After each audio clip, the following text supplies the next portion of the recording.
Assalamualaikum and hi everyone. My name is Siti Aisyah Abdul Aziz and today I will be presenting about capital structure. So, this topic is very important in corporate finance because it helps us to understand how companies choose between debt and equity when funding their operations. Before we dive into the details, let me give you a quick overview of what this presentation is all about. Capital structure is basically how a company chooses to fund itself either by borrowing money or using its own capital. Finding the right mix between debt and equity is really important because it will affect the cost of financing, the level of risk the business will take on, how much control is kept, and ultimately the company's overall value. So, in this presentation, I will take you through a few key areas. First, we will look at some core financial theories that will explain how companies make capital structure decisions. Then, I will explore the internal and external factors that actually influence those decisions in real life. I will also talk about what happens when things go wrong, like financial distress, and how tax advantages and agency conflict come into play. And finally, I will explain two important theories which we call as the pecking order theory and the signaling hypothesis, which will help us understand how companies behave when raising capital. By the end, I hope to show that capital structure isn't just about numbers, but it's a big part of business strategy, and getting it right can really make a difference in a company's long-term success. So, everyone, what is exactly capital structure? What it is? What does capital structure means? Okay? Capital structure is a way a company decides to finance everything it does, from daily operation to future growth. So, there are two main ways where the company will get their money. First is debt, second is equity, okay? So, first debt. Debt, what is that? Debt is like loans or bond, okay? Where the money will come? Of course, company will borrow the money and they have to pay back with interest, okay? Equity. Unlike debt have to borrow, right? Equity is the money that come from shareholder or profit that the company has retained. So, debt and equity, each of these come with up and down. Why? Why do I say that? Because first, debt can be cheaper because of tax benefit. But everyone, it will be risky since the company must pay it back no matter what. They must have paid on time, and unless they get the penalty, because should be you have to repay on time. You are a company that getting a loan, so you must have a money to pay back on time. Okay? So that is the risk of borrowing money. Okay? But equity is safer. Okay? Equity is safer. Why? Because it doesn't have to be repaid. But it can be more expensive in the long run. And it means we're giving up some control. Okay? That's why, guys, companies aim to find the right balance. Not too much debt, not too much equity. So a well-balanced capital structure will help the company to stay stable, grow efficiently, and will attract the investors who are confident in its future. Okay? In my simple terms, capital structure is about finding the right mix, okay, between risk, cost, and control. Okay? The balance, or we call as a mix, finding that right mix between these three: risk, cost, and control. Let's go to the next slide. So everyone, what is an optimal capital structure?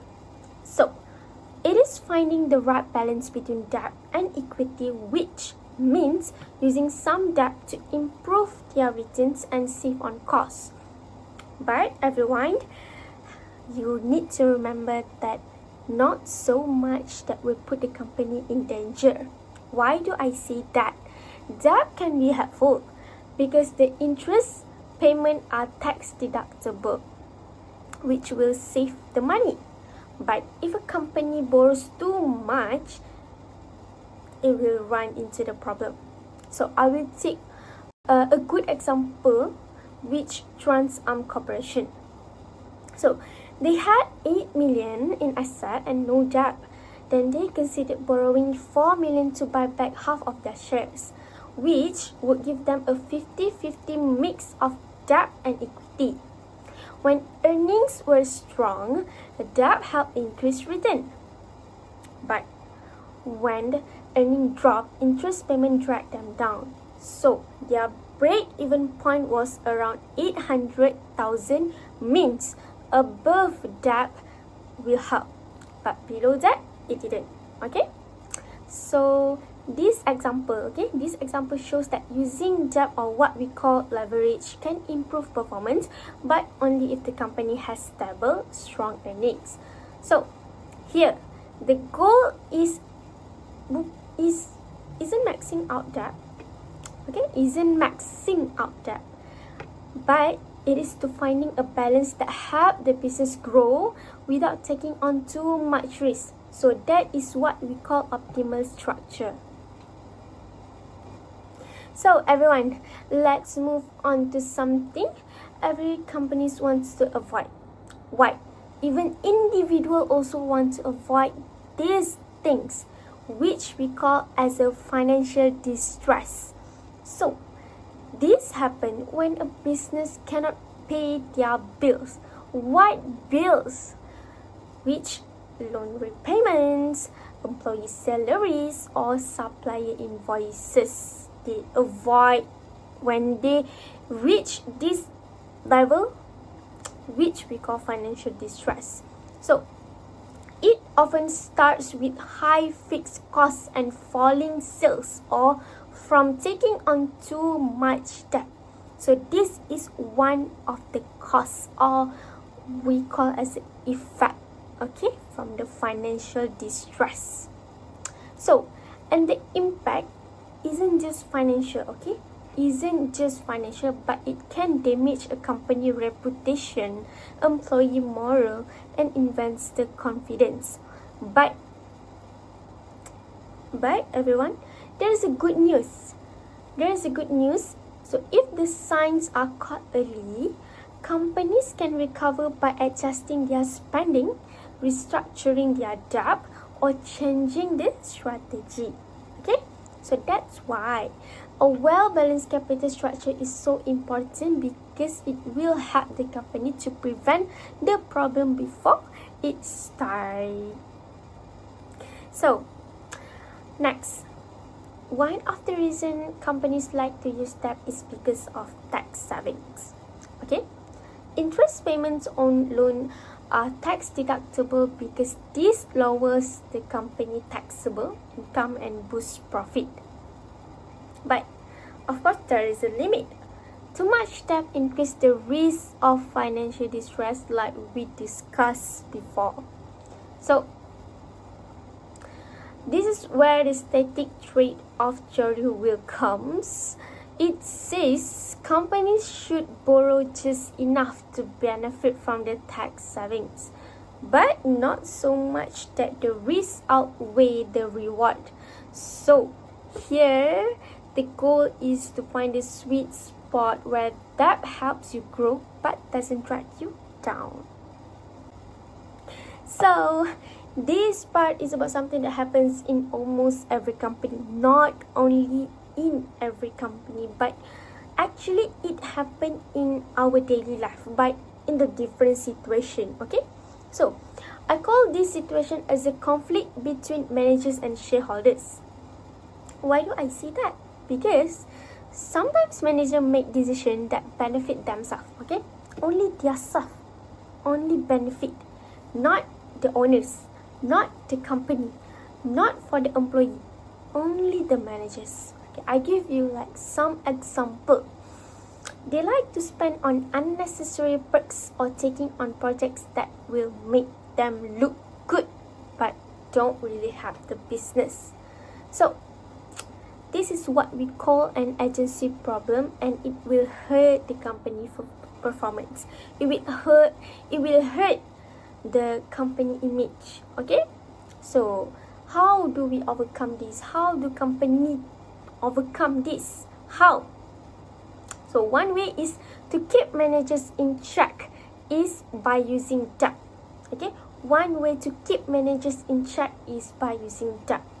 Okay, when a company has a debt, managers are under pressure to make repayments, so they will become more disciplined and focused. Okay, so it also will limit how much free cash is available to waste. So while that will add some risk, or while that is always be a risk, that also can keep managers more accountable, more disciplined. Okay, so next we will learn, or we will be knowing about the theory. The first one is pecking order theory. So what does this theory means? Pecking order theory is about how companies choose their funding. Okay, so what I have learned, most business people prefer to use their own money first. Okay, not like they are saving money. It's about profits, money that they have saved from previous years. That is the money. Okay, so why? Because it's already available. There is no risk because that is their own money. Okay, they don't owe anyone, so there is no risk. But if the money does still not enough, the next option is usually debt. Okay, debt, which is borrowing money. So it's a bit riskier, but it still allows the company to keep full control. So issuing new shares is the last choice because it means giving up ownership and might worry investors. So there is a 3-stage here. There is 3-stage how companies choose their funding. So first will be their own money, debt, and the last one is issuing the new shares. Okay, why would issuing the shares will be the last one? Okay, because the managers usually know more than outsiders. So when offering new shares, it can send the wrong signal. Okay? Keep it short. Companies go with the safest option first and only move to the riskier one if they really need to. I guess that can send the wrong signal, right? Must be wondering, what does this mean? Okay, so I will explain to the next slide. Okay, so everyone, moving to the last slide for this presentation, that I will be talking about the signaling hypothesis. So previous slide I have highlighted the sending the wrong signals. Okay, so speaking of sending wrong signals, signaling hypothesis will explain how a company's financial choices act as a signal to investors. For example, taking on debt will send a positive signal because it shows that management is very confident about the company's future cash flow and ability to repay. Okay, so when the company decide to taking a loan, or the company is considering to having a debt inside the company, that means the company turn to like a positive way, like they want to grow their scale, they want to increase or what we call that, like increase the company image. So the investor will be like, oh, this company is getting bigger, that is a good choice. It sends a signal to the investors, oh, I have to invest this company. Okay, that is what that it's mean. But everyone, that is a positive signal. Issuing new equity might be sent a negative signal. 80%. Why? Because investor will be like, this company is very desperate to having a cash, or this company is very worried about the future performance. That's mean issuing new equity will drop the company image, will drop the company performance, because investors getting the signal like, oh, they are slowing down, maybe they are not doing good, so I will never invest my money there. Like us also don't want to lose our money, right? Okay, so remember this. Investors don't just look at the numbers, but they also look at what those numbers mean. Okay, so that is why financing decisions are more than just financial, but they are also a form of communication. So, and in the market, investors are always paying attention into the signal. So, signals in company nature is very important, because it will give a positive sign or negative sign. To wrap up this presentation, we have seen that capital structure is not just about how a company gets its money, it's a key part of its strategy. So, using the right mix of debt and equity can help a business grow, lower its financing costs, and create more value for shareholders.